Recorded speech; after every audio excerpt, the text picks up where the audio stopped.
ये मामला सिर्फ काराबे मर्दों का मामला नहीं है। अगर इजाजत हो तो मैं भी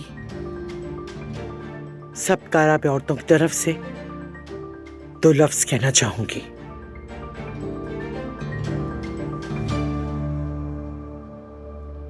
जानती हूं मेरी बातों की अब ज्यादा वक़्त नहीं रही, मगर मैं अब भी एक काराबे हूं, तुम्हारी बड़ी हूं।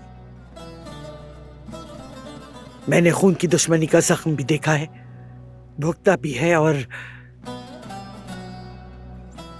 किसी को दिया भी है।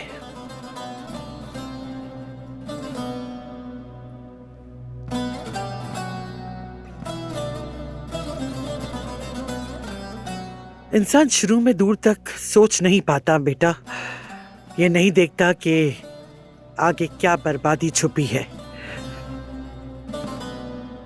जिद, अना, इंतकाम सबको मिलाओ तो जहर बनता है जो सब कुछ जला डालता है।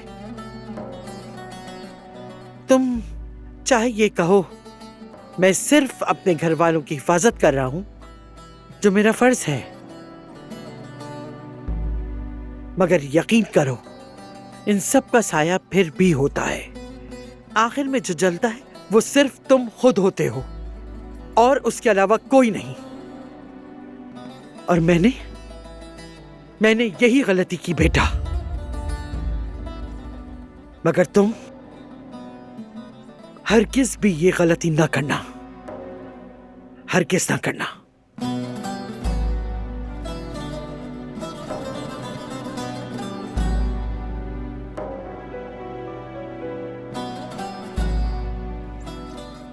बिल्कुल।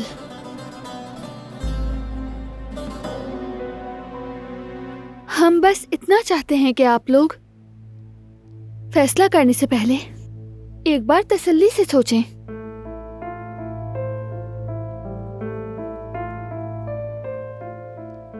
अगर हमारा आप पर कोई हक है तो उसी का वास्ता देकर हम आपसे इल्तिजा कर रहे हैं बेटा।